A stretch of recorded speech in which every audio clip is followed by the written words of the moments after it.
In what you've done with your life thus far, is it giving you what you want? Is it giving you what you want? When you look toward the future, when you look at all that's going on out here, is there some place within yourself you say, hey, I know I need to be out there in that arena. I know I can do more than what I've been doing. I know there's some great music that I have within me that I haven't brought out here yet. Is that something that you begin to look at within yourself? See, I say if you look at your life, and if you're not getting what you want, you owe it to yourself to do something differently. If you're on a job, 85% they say of Americans go to jobs that they're unhappy. If you're doing something 8 hours a day that you don't like, it's not giving you what you want, it's not giving you a strong feeling of satisfaction and fulfillment, you're miserable, you hate to go there, you're depressed just thinking about it, you sing the "Thank God It's Friday" song every week. If that's what it is, you owe it to yourself to start strategically working to change directions. See, but you know what most people will do? Most people will resist change. Most people will fight change as if change would be worse than what they're experiencing. See, they know this. They're familiar with this. Most people will not challenge the unknown. They won't just step out there. See, there's certain things that's got to be in place. They got to see it all together. And life isn't like that. That's not how you grow. So as you look at your life, you're saying, I'm not getting what I want. As you begin to look toward the future, begin to know that whatever it takes for you to create that, you've got that in you. You've got that. You've got genius in you. You've got goodness in you. You've got creativeness in you. If you decide to take the initiative to change the current quality of your life, I say to you that you will find that the universe is on your side, that life is on your side. Now, will it be turbulent? Yes. Will it be easy? No, no. Will you have some opposition? Yes. Will I make a lot of mistakes? Yes. Will I get hurt? Yes. Yes. See, a lot of people won't try anything different in life because they don't want to get hurt. Let me tell you something. It's too much pain to duck. Pain is everywhere. You can hide under here. It will come where you are. It's everywhere. Viktor Frankl calls it unavoidable suffering. You can't duck it. But most people spend their life not wanting to deal with the pain of rejection, the pain of defeat, the pain of being disappointed, the pain of losing, the pain of failure, the pain of being criticized, the pain of not being liked, the pain. That's called life. Life is full of pain. It's everywhere. But guess what? There's no gain without pain.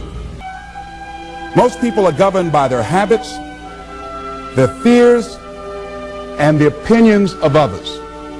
A lot of people never try anything differently because they have been convinced by people in their lives that they value that they can't do it. They're living within the context of the opinions that other people have of them, the low expectations. Many people doubt themselves because when they thought about doing something at some critical point in their lives, somebody they respected and honored, somebody they believed in, somebody that they loved, someone they trusted said, you can't do that. And they accepted that. As you look at your life, ask yourself the question, what would your life be like? What would your life look like if you decided not to care what people thought of you? What would your life be like if you decided to give up some of your fears? What would your life be like if you decided to become courageous? You know, it takes courage to live. Since most people go through life not allowing themselves to step out because they don't want to let go. They don't want to be blown around. They don't want to be moved. The courage to face life's whirling wind of contradictions. The courage to love yourself. The courage to love. For years, I was afraid to love. The courage to take a chance. The courage to be who you are.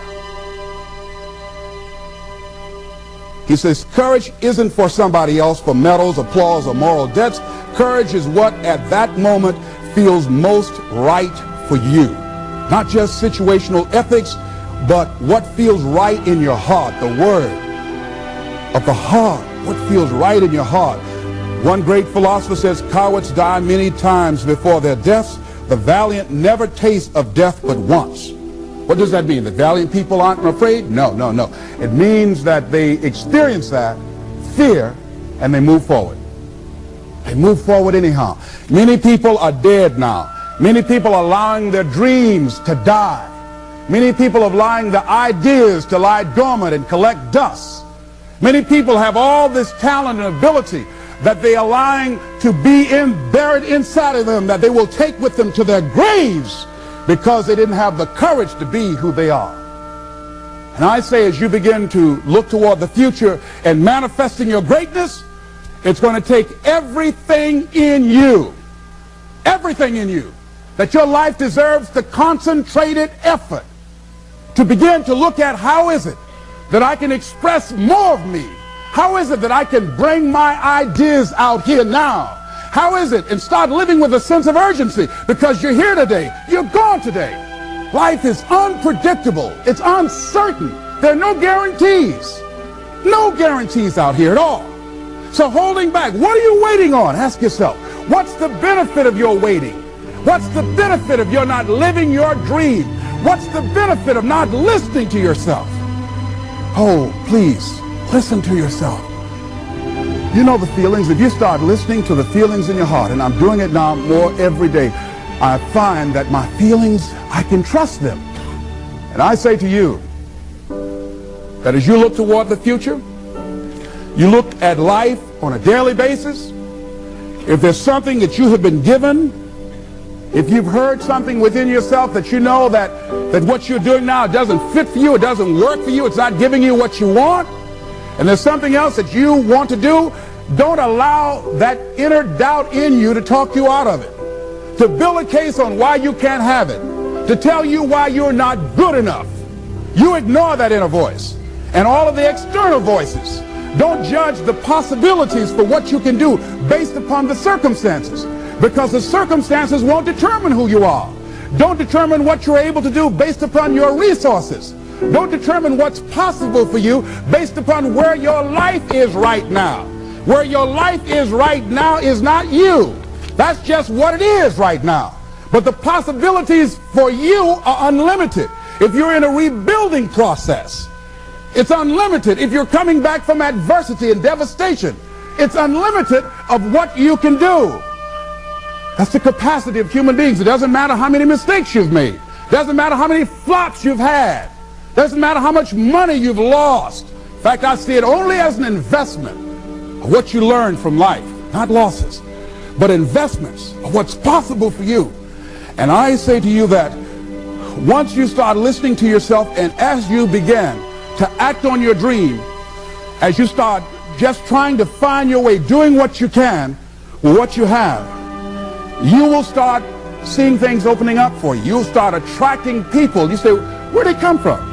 Things will start coming together, clicking for you. You say, whoa. You start brainstorming. Ideas will come out of nowhere as you focus on it. The key to it is to begin to focus on what it is you want to do. Why, Les? Why is that important? Because as you focus on that which you want to do, that which we focus on, that which we give our energy to, it will begin to multiply. It will begin to expand. It will begin to develop your consciousness. And out of that comes your greatness. Out of that comes a commitment. Out of that comes a passion for life. Out of that comes a special power that you have in you that you haven't even called on yet. See, the powers that we have will never reveal themselves if we don't challenge them, if we don't put ourselves in a position where we have to use them. Put yourself in a position where you can't retreat, where it's do or die, sink or swim. Here's what you'll find out. You'll develop incredible swimming skills. You'll find yourself stroking unlike you've ever seen before. Through the inspiration of desperation, you become more creative than ever before. So what is it? How do we handle that whole piece? Throw your whole self into it. See, most people go at it tentatively. They don't give all their stuff. They don't concentrate. They don't put everything they've got in them. All you can do is all you can do. And all you can do is enough. But he said, make sure you do all you can do. And if we're honest this evening, we know that we haven't done all we can do. So as we look at the future, we can decide that from this day forward, as I look at my personal relationships, if I look at my professional relationships, if I look at my family relationships, if I look at all the dimensions of my life, looking at myself mentally, emotionally, and spiritually, I'm going to do all I can do to develop me, to bring my talent out here, to make a contribution to life.